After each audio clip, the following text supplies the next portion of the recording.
Hello everyone out there. I just wanted to pay some respect to a man that's generation after generation. This generation, Dick Clark, passed away a couple days ago, and I forgot to make a video about it. Very serious situation. Um, a man that made history and brought people together. You know, is going to rest in peace, Dick Clark. Not going to see you this next year coming up, but what we are going to see this next year is your memory. Your memory is what counts. Everybody out there hopefully feels the same. I'm sure they do. Okay, we're going to miss you, Dick Clark. Things happen, for a lot of different reasons, and there's no reason to have a heart attack. It could have been medical malpractice or medical situation that may have brought on this situation, because it's awful weird how things happened right when he was going to get a procedure done. You know what I'm saying? Think about it. And Dick Clark, okay, truthfully, 1929 to now, okay, my mom was a teenager. She'd come home from school, okay, get with her girlfriends. Okay, I say girlfriends this time. Always, because that's what they are. Okay, dance her ass off, because Dick Clark was popular. He still was. He's a legend. Okay, for me. Okay. Anyway, she'd have fun. Shake the booty, whatever. Respect, mom. Don't kick my ass or anything from above. But I know he's with you now up there. Dick Clark.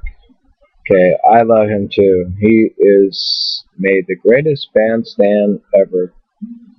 Like I said, for the record, okay, it's okay, marked.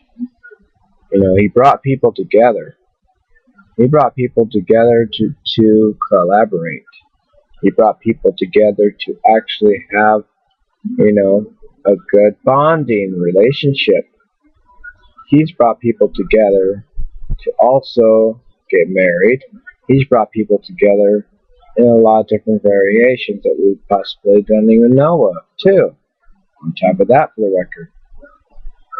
Okay, but most of all, he's brought people together for music.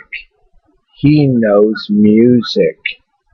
He knows the best of both worlds. If anybody was to be in rock and roll, okay, or even anything for parties, that's the man. Dick Clark. Rest in peace, Dick Clark.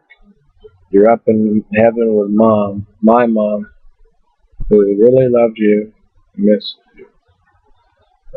She would miss you if she was here right now. Okay, but anyway, I'm gonna get off this cycle. This thing's getting me. Okay, it's a surprise. Okay, that's all I'm saying. Waking up, seeing on the news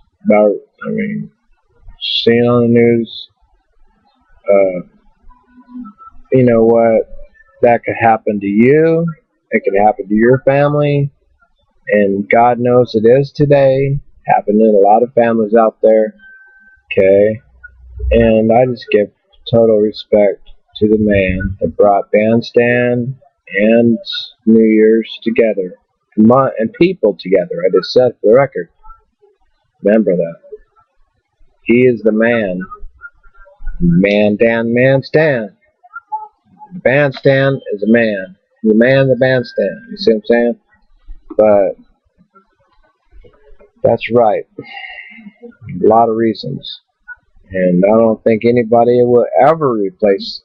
I'll be honest with you, okay? Yes, he had good friends on the other side.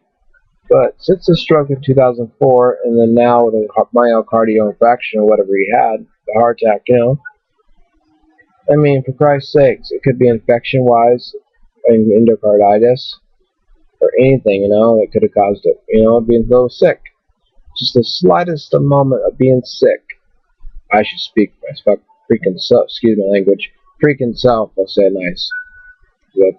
trying to keep this video clean right now because it's not good to be cussing on his respect. Okay. Me. Okay. I will get off the subject a little bit about him just for a second. Okay.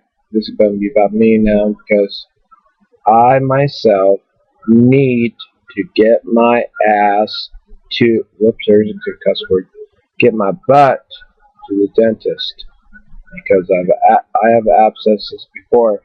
Okay. Now you guys know what that causes, right? Okay. And I have a history. Okay. Not just of taking Xanax like I told you guys in the past. Okay. Being panic attacks and worrying about every freaking thing. Whoops. Freaking thing. Excuse me. I'm sorry about that. Freaking thing. Okay. I'm starting to sound like a mafia. Always cussing and everything. But yeah, my point across was born up tough. But I had to be tough to the neighborhoods I born up in because I was born tough. Okay, I'm not trying to brag, but you know, I tell you, I've been better off to go in the military than to freaking stay where I was at. You know what I'm saying? I had to kick butt every day. You know, that's why I trained in Aikido and became a second-degree black belt. Okay, and I got my first-degree black belt in Chinese Kempo Karate, American Chinese Kempo Karate. And, you know, Kempo means fit. Chinese Kempo responds as fist law. That's what that is. It means fit. Shield up a weapon. Okay, that's what you do when you go out like that. I know I look like cheese doing that, but I'm showing you the proper, this is your shield. This is your weapon. This goes right over it. Okay? That's why I want to teach. I wish there was something I could do. I love to teach women, women especially need to learn how to use techniques, how to grab a man's wrist and switch him around. It's like dancing with the stars. Okay, Aikido is the tradition of dancing with the stars, except you're not dancing for fun. Except the girl when she kicks his booty. Okay, I said it nice. I didn't say ass. So there we go. I did, I guess, say ass. Who cares? But anyway, all you do every time a person moves on your hands, grab your hands on a woman, or grab them around the neck or anything like that, you hit the back of the palm and back of their back hand. You can't get that wrist off your neck. There's nerves right in here. You can dismantle him in a second. And he's going to think about this pain. When you think about this pain, you do something else. Make another move. Okay? You want to get that wrist back. Just like that. Okay? You get a hold of that hand, you want to twist until he starts pounding on the ground. Just mobilize him. And if the girl can possibly just get him off, the person off of him, and then run away, that's better than, you know, killing him or doing something stupid and ending up in prison. Or, you know, like I said, when I said the law, for the law, I mean, it's not all bad. But in a lot of cases, if you defend yourself, even on your own property, private property, whatever circumstances is, I heard this, I saw this, you got 12 other people that doesn't like you, or you got whatever, who doesn't like, I mean, there's a lot of people don't like Eminem. I like Eminem, okay? I love Eminem. He's a cool dude, straight up home G, you know, homie. And he came from Detroit, Michigan, right, guys? I'm not racist, okay? Yeah, I get along with blues. I get along with people, black or white, Asian, Puerto Rican, Korea, okay? I might be a grumpy old man sometimes, you know? It doesn't mean I don't like people, you know, for who they are, for what they represent. Everybody's got to have respect for themselves. Man up, like Joe said. I think it's Joe Brown or something like that says that. Man up. I agree with him. Man up to your freaking responsibilities. If you owe somebody, or you owe, well, speaking of that record, that's another detail for later on. But if you owe a debt, or you stop a check, that's like a rap song too. Please clear it up. because it's not worth that $10 check. Let's put it that low. Is $10 worth 6 months in prison or jail? I don't think so. Is robbing a person for $5 or not even knowing how much money they have on them worth prison? No. Isn't it worth it to find another way to make $5 or $10 or $1,000 or whatever you want to make? It's your life, your destiny. It's up to you guys what you want to do with your time and your life. You can still work on the computer and make money on the computer. I'm not that kind of person to just take and take and take, okay, from the from that source.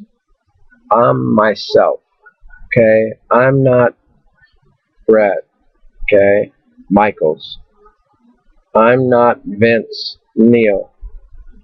I'm not Eminem. I lived like Eminem in the past, but I mean, I'm living like him now. Sometimes, I'm living in the freaking ghetto, man. No way. And I'm gonna tell you the truth, okay? We live in California, man. It's not exactly a picnic out here, man. I mean, I got jumped, okay, about maybe 4 weeks ago, okay, by the same asshole. Whoops. Oh well. He came out with a baseball bat and tried to hit me. And I said, what are you gonna do with that? He said, I'm gonna slam you and bust you up. I said, go for it.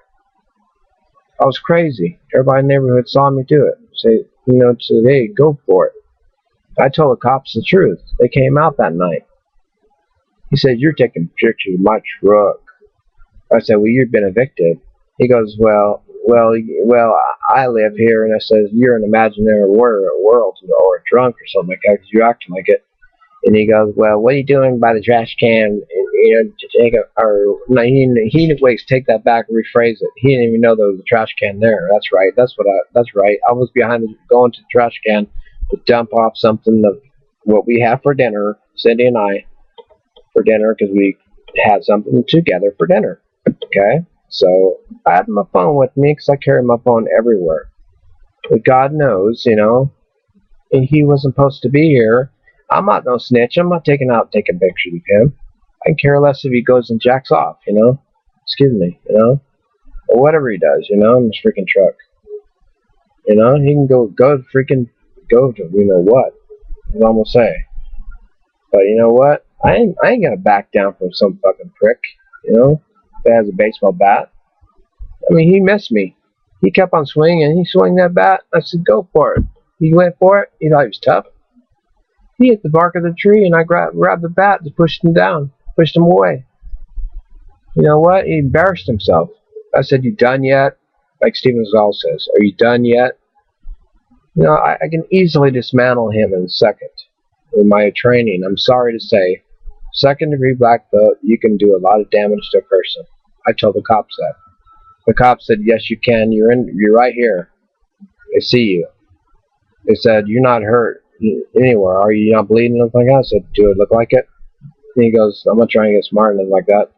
He says, follow me down here. And I says, follow you down there? He said, yeah, so you can, go down and see him. I said, you think I want to see him now? Who knows? I might have a gun now. And he goes, well, just stay behind my cop car while we go pull our guns, and go and look for him and stuff like that. I said, you don't even know what his truck looks like. And he says, well, he's not here. I said, yes, he is. His truck's right there. So he went and raided his truck, looked in his truck and everything for that baseball bat. And I said, of course, his baseball bat's not going to be there. It's gone. Because I had his other homeboys show up, across the way and everything. Because he said, you're in trouble now, boy. That's what he called me. Because he's older than me. He's about 40-something. He's 45, 46 years old. He's taller than I am, but he acts like a freaking tough guy. He goes, you're in trouble now. I got guys backing me up. Same guy pulled a knife on me. He lost, before. He once lost before. He didn't pull a knife on me this time because he knew better what happened last time. Plus, Cindy was there in the line of fire. I pulled her and danced her out of the way and kicked him right between the legs. and then he tried to gut me up like with a knife, and he kept missing me. So you tell me, there's a time when a man sticks a gun in your face or a knife, you're gonna stand there and let him shoot? Stand there and just be a coward, or are you gonna? There's two things you could do. You can, you know what, self-defense, kill the motherfucker, okay? Or you can be a wuss, you know, made history and brought people together, you know. I mean, rest in peace, Dick Clark. Not gonna see you this next year coming up, but what we are gonna see you this next year is your memory. Your memory is what counts. Everybody out there is business. I hope they get with their girlfriends. Okay, I say girlfriends this time. Always, you know, because that's what they are. Okay, dance your ass off. Because you know Dick Clark was popular. You know, he still is. Still was. He's a legend. Okay, to me. Okay. Anyway, she'd have fun. You know, shake the booty, whatever. You know, because it's awful weird how things happen right when he was going to get a procedure done. You know what I'm saying? Think about it. And Dick Clark. Okay, truthfully, 1929 to now. Okay, my mom was a teenager. She'd come home from school. Okay, hello everyone out there. I just want to pay some respect to a man that's generation after generation. This generation, Dick Clark, passed away a couple days ago, and I forgot to make a video about it. Very serious situation. A man that really feels the same. I'm sure they do. Okay, for a miss you, Dick Clark. Things happen, you know, for a lot of different reasons, and there's no reason to have a heart attack. I mean, it could have been medical malpractice or medical situation that may have brought on this situation.